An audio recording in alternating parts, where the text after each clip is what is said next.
The first time my phone exploded with missed calls, I was standing under the Nevada sun, staring at a stretch of desert most people believe does not exist. Heat pressed down on my shoulders like a physical force, the kind you stop questioning because resistance is pointless.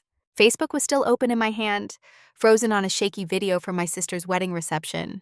I had not even turned the volume up yet, but I could already see that something had gone wrong. Guests were standing instead of sitting. Someone was crying. A glass shattered just outside the frame. My father's name lit up my screen again. I did not answer. 3 days earlier, he had told me I would embarrass everyone if I showed up. Now the perfect day he wanted without me was burning down in real time. And somehow I was the one they suddenly needed. That irony did not make me smile. It made my stomach sink. His words replayed in my head with cruel clarity. You are so awkward that everyone feels uncomfortable. Do not come. He did not raise his voice when he said it. He never did. He spoke the way he always did, when he believed he was stating an objective truth, like a weather report or a rule of physics. That calm certainty hurt more than shouting ever could. I remembered sitting on the edge of my bunk that night, my phone pressed to my ear, staring at the scuffed concrete floor of my quarters, while the desert wind pushed sand against the building in soft, rhythmic taps. Your sister's fiancé is a very important man, he continued. His family is watching everything. I waited for him to soften it. I waited for a pause, for some sign that he realized he was talking to his daughter, and not a problem to be managed. None came. This wedding needs to be flawless. You do not fit that environment. I do not want any scenes. Just stay away. Silence had become my survival skill around my father. Growing up, I learned quickly that words only made things worse. If I tried to explain myself, he sighed. If I pushed back, he accused me of being dramatic. Silence, at least, let me keep a fragment of dignity. Okay, I said. He exhaled, relieved. Good, that is for the best. The call ended, and I stayed there long after the screen went dark. I was Amanda Wood, active duty, serving my country in a place most Americans spoke about like it was a rumor. I lived by discipline, accountability, and precision. Yet in my own family, I was still the difficult one, the one who did not smile correctly, the one who did not know how to charm a room full of strangers in expensive clothes. Standing there in the desert now, watching my phone vibrate with his name again and again, I felt something settle deep in my chest. If I went back, it would not be as the daughter who apologized for existing. If I went back, it would be on my terms. My sister Emily had always been the opposite of me. Where I moved through rooms carefully, measuring space and tone, she drifted with an ease that felt almost rehearsed, though I knew it came naturally to her. She knew when to touch someone's arm, when to laugh softly, when to tilt her head just enough to seem engaged without appearing eager. People felt comfortable around her, or maybe they felt reflected. Either way, my father adored that quality. He adored how Emily made him look. Marcus fit neatly into that picture. Wealthy family, private schools, the kind of confidence that comes from never having to wonder whether you belong somewhere. My father spoke about him the way some men talk about acquisitions, not as a person, but as proof that they had done something right. Proof that the family story was progressing exactly as it should. I had met Marcus twice. Both times were brief, polite, forgettable in the way that leaves you feeling erased rather than dismissed. He shook my hand firmly, glanced at my face, then redirected his attention almost immediately to my father, to Emily, to the cluster of people who mattered. I did not resent him for it. I had learned early not to expect curiosity from people like that. Still, being explicitly told not to attend my own sister's wedding shifted something in me that quiet endurance could not smooth over. The invitation sat unopened on the narrow metal desk in my room. Cream paper, gold lettering, my name written in a script that felt more decorative than personal. I did not tear it open. I did not need to. The message had already been delivered by phone. You do not fit. You complicate things. Stay away. The irony was sharp enough to taste. I could manage classified material, operate under constant scrutiny, and remain functional in environments where mistakes carried consequences far heavier than embarrassment. But place me in a ballroom filled with strangers in tailored suits and expensive dresses, and suddenly I was a liability. The decision not to go did not feel dramatic. It felt procedural. I confirmed my return to base instead of requesting leave. I packed my gear with the same precision I applied to everything else. Fold. Secure. Check. Area 51 was not glamorous, but it was honest. There, no one asked me to soften myself. No one required charm. You did your job or you did not. That was the metric. The day before the wedding, my father sent one final message. Do not do anything stupid. Do not show up. I stared at the screen until the words blurred, then set the phone face down. If he wanted absence, I would give him absence without caveat. The morning of the wedding arrived clear and unyielding. The Nevada desert has no interest in easing you into the day. The sun rose hard and fast, flattening shadows and burning away softness. I welcomed that. There was comfort in a landscape that did not pretend. I moved through my routine on autopilot. Boots, uniform, coffee that tasted faintly scorched. As I crossed the base, a peculiar calm settled over me. Somewhere else, Emily was being zipped into her dress. Photographers were arranging angles. My father was likely pacing, rehearsing introductions, making sure every detail aligned with the image he had constructed. And I was not there. For the first time, that absence felt less like rejection and more like relief. Mid-morning, I took a break near the perimeter fence. Beyond it, the desert stretched endlessly, empty and indifferent. I pulled out my phone out of habit more than intention and opened Facebook. At first, everything looked exactly as expected. Flowers, smiles, Emily radiant in white. My father standing beside her, posture proud, expression satisfied. I almost closed the app. Then I saw the video. It was unpolished and frantic, recorded by someone whose hands were shaking. The camera lurched from face to face. Voices overlapped. The air seemed charged even through the screen. I recognized the reception hall instantly. Crystal chandeliers, linen-draped tables. The space my father had insisted be perfect. Marcus's voice cut through the noise. Sharp, loud, unrestrained. I felt my chest tighten, then loosen, replaced by a sinking certainty that settled low and heavy. I whispered the words without realizing it. "What did you do?" My phone vibrated again. My father's name flashed across the screen. I did not answer. I did not answer the second time either. I slid the phone into my pocket as if I could trap the chaos there. Beyond the fence, the desert remained unchanged. Wind traced familiar patterns across the sand. It did not care about weddings or reputations. It did not care who had been excluded or why. I finished my shift without incident. Checklists, procedures, quiet professionalism, a few nods from colleagues. No questions, no expectations. That silence felt earned. By late afternoon, the sun pressed down mercilessly. I sat on a shaded bench near an administrative building and finally checked my phone. 12 missed calls. 8 from my father. 2 from my stepmother. 1 from Emily. 1 from a number I did not recognize. Emily's message read, "Please call me. Something is wrong." There was no apology. No acknowledgement of what had been taken from me. Just fear, raw and immediate. The instinct to intervene flared automatically. The reflex to step in and absorb the impact for everyone else. I closed the message without responding. The unknown number left a voicemail. I did not listen yet. I did not need to. The wedding had collapsed. And suddenly, I was no longer an inconvenience. I was a resource. As the evening cooled, I walked back toward my quarters. The sky burned orange and purple, the kind of sunset people travel across states to photograph. I had always found it ironic that something so beautiful could exist in a place most people associated with secrecy and fear. Appearances, I had learned, were rarely the whole story. I showered, changed into civilian clothes, and sat on my bed with my back against the wall. Only then did I let the video replay fully in my mind. Marcus's voice, the way it cut through the room like a blade, the sudden stillness of the guests, the look on my father's face, rigid and stunned, as if control itself had slipped through his fingers. This was not a small disruption. This was not wedding stress. This was something structural collapsing under pressure. My phone buzzed again. Emily. I watched it light up, then go dark. I hated myself for not answering, but I knew what would happen if I did. I would listen. I would reassure. I would rush back into the role I had played my entire life, the one who absorbed impact so others could keep moving forward without discomfort. Instead, I opened this voicemail from the unfamiliar number. "Is this Amanda Wood? This is Uncle Tom. I am at the wedding, or what is left of it. Your dad is asking for you. He says it is important." Important. The word tasted bitter. In my work, important meant immediate risk, something that could not be ignored without consequence. In my family, important meant the image was cracking and someone needed to fix it quietly. I lay back and stared at the ceiling while the ventilation system hummed overhead, steady and impersonal. My father had never been openly cruel. He provided. He paid for schools and vacations, and a house that looked exactly the way it should from the street. But everything came with conditions. Approval was transactional. Love was something you earned by performing correctly. Emily learned that early. She became fluent in it.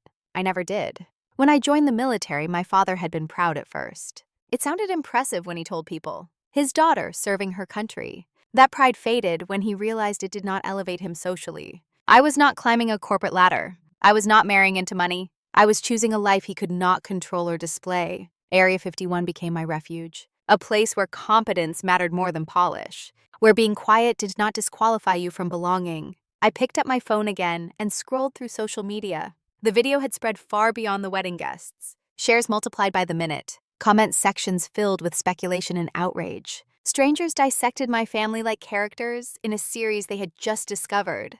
I watched the clip again, forcing myself not to look away. Marcus's face was flushed, his jaw tight, his eyes wild. The charm was gone. The polish had cracked. And my father, my unshakable father, looked small. For a moment, something dangerous stirred in me. Vindication. They had believed I was the variable that could ruin everything. And yet, without me, the illusion had collapsed anyway. My phone rang again. This time I answered. "What?" I said. "Where are you?" my father demanded. The calm authority he usually wielded was gone, replaced by raw panic. "At base," I replied. "Do you have any idea what is happening here?" "I have a pretty good idea." "You need to come home. Now." "You told me not to." "That was different," he snapped. "This is an emergency." "Funny how that works," I said quietly. "I am an embarrassment until you need me." There was a pause, thick and strained. "Your sister needs you," he tried. "This family needs you." "No," I said. "You need damage control." His breath caught audibly. "Sarah, do not do this," he said, then corrected himself. "Kala, please, just do what I asked. Follow your instructions." The word hung between us, fragile and unfamiliar. He had never said it to me before. "I am thinking about it," I said, and I meant it. I ended the call and set my phone face down. Outside my window, the desert had gone dark. Stars scattered across the sky in indifferent silence. For the first time, I did not rush to choose between duty and self-respect. I let the tension sit. Morning came pale and sharp. The desert does not ease you into the day. It throws light at you and expects you to adjust. I dressed, checked in, moved through familiar routines. My phone was silent. That unsettled me more than the ringing had. Mid-morning notifications began to stack. Not calls this time, but tags and messages. More videos had surfaced. Different angles, different moments. Chairs overturned, glass shattered. In one clip, Emily stood off to the side, hands pressed to her mouth, her white dress stark against the disorder. Her message arrived moments later. "I am scared." That single sentence cut through everything else. I answered immediately. "Where are you?" "With Aunt Laura," she replied. "I am safe, I think." "Good," I said. "Stay there. Do not go anywhere alone. Do not talk to Marcus." "He keeps texting," she admitted. "He says he just wants to talk." "Do not respond," I said firmly. "Not yet." I heard my own voice then, steady and authoritative. The voice I used when things went sideways at work. It did not apologize. It did not soften itself. Emily latched onto it like a lifeline. When the call ended, I felt the shift. The moment where instinct gave way to intent. This was no longer about a wedding or my father's approval. This was about safety. I searched Marcus's name. At first, nothing seemed out of place. Polished profiles, charity events, articles praising his business ventures. Then I refined the search. Added dates, added locations. A local paper mentioned a domestic dispute at an apartment complex 2 years earlier. No charges filed. A lawsuit quietly settled. Another accusation buried behind non-disclosure agreements. A former business partner describing intimidation tactics. I clicked deeper. Forums, archived posts, women speaking carefully, never naming him directly, describing the same pattern. Charm turning sharp. Rage when control slipped. My pulse quickened. I took screenshots. Saved links. Organized everything into a folder. Training took over. Gather. Verify.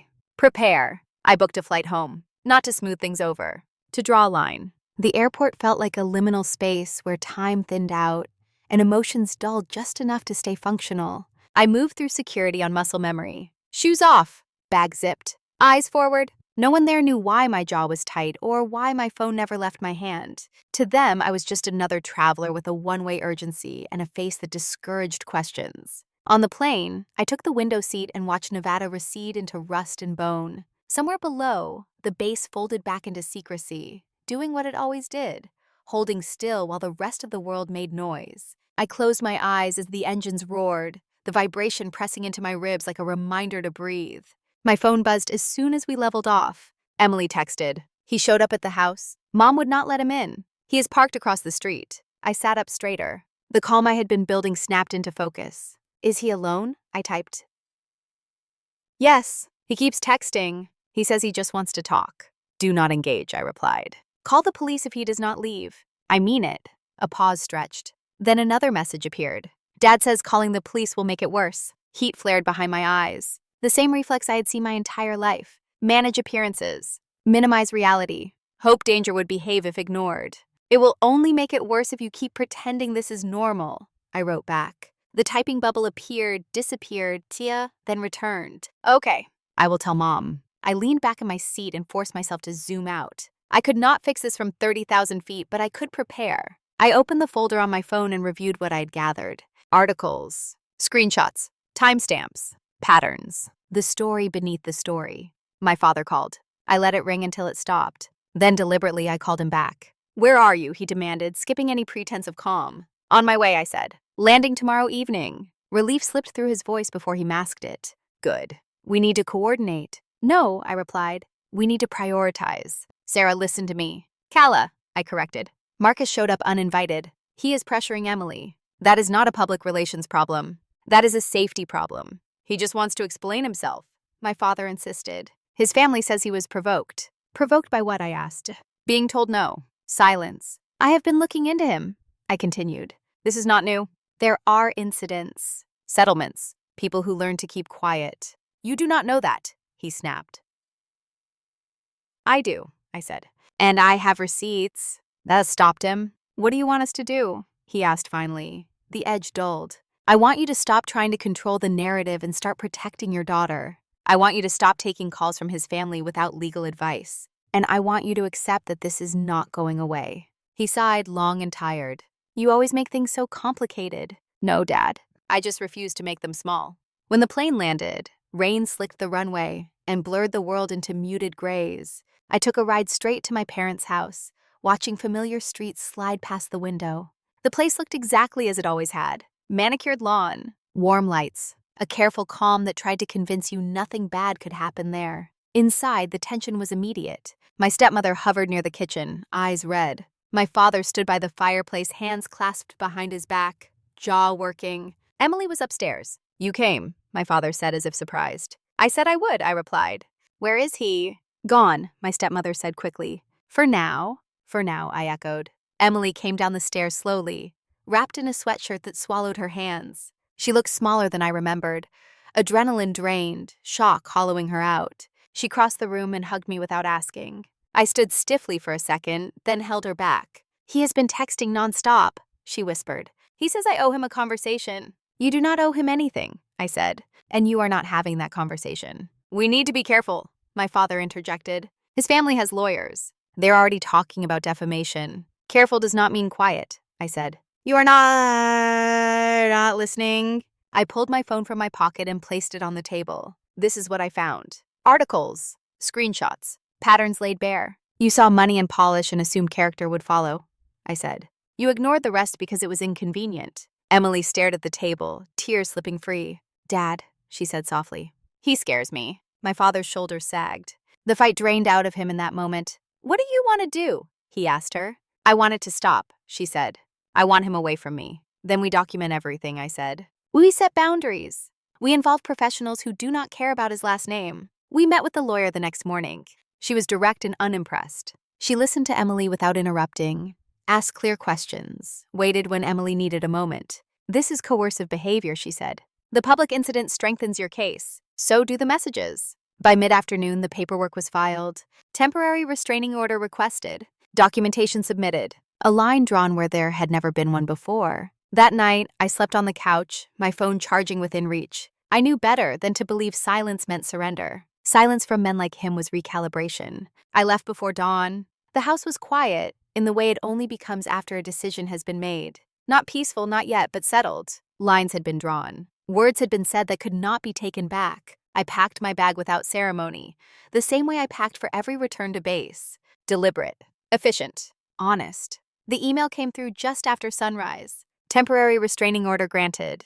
Effective immediately. I read it twice, letting the language sink in. No contact, no proximity, no exceptions. For the first time since the wedding video lit up my phone under the desert sun, I felt my shoulders loosen. Not relief exactly, but alignment. The rules were clear now. Actions had consequences. Silence no longer protected the wrong people. Emily called later that afternoon. Her voice sounded different. Tired, yes, but steadier. It went through, she said. He cannot come near me, not the house, not my work, nothing. That is good, I replied. How do you feel? Lighter, she said after a pause. Like I am not bracing for impact anymore. That is what boundaries feel like, I told her. She started therapy. She moved into a small apartment that was sparse and imperfect and entirely hers. She sent me photos of mismatched furniture and bare walls. She laughed more easily now, less guarded. We talked about fear, about guilt, about the versions of ourselves we had been taught to perform. For the first time, our conversations did not orbit around managing someone else's expectations. My father changed slowly, imperfectly. He stopped correcting me mid-sentence. He asked questions and waited for answers. Once, he admitted he did not understand my work and asked me to explain it. That alone felt seismic. He called one evening and did not waste time. I owe you an apology, he said. Not just for the wedding. For years of minimizing. For choosing appearances over people. For telling me not to come because he was ashamed. Not of me, but of what I might reveal about him. I listened. Seeing me, I told him, was not the same as respecting me. I know, he said. I am trying to learn the difference. It did not erase the past. It did not guarantee the future. But it cracked something open, and for now, that was enough. I returned to base and fell back into routine. Gravel crunching under boots. Checklists. Clear expectations. The desert greeted me the same way it always did. Indifferent and honest. I walked the familiar stretch of fence where this had begun. Where I had stood watching my family's illusion collapse from a distance. I thought about the girl I had been. Quiet. Conditioned to stay small. Convinced that love was something you earned by not being inconvenient. I wished I could tell her what I knew now. Being excluded is not the same as being unworthy. Silence is not the same as peace. I did not win by destroying anyone. I did not win by spectacle or revenge. I won by refusing to disappear. By choosing truth over harmony. By setting boundaries instead of begging for acceptance. And by standing still while the people who once called me awkward scrambled to understand why they no longer controlled the narrative. If you have ever been told you were too much, not enough, or simply in the way, remember this. You were never the problem. The moment you stop trying to fit into someone else's version of you, everything changes.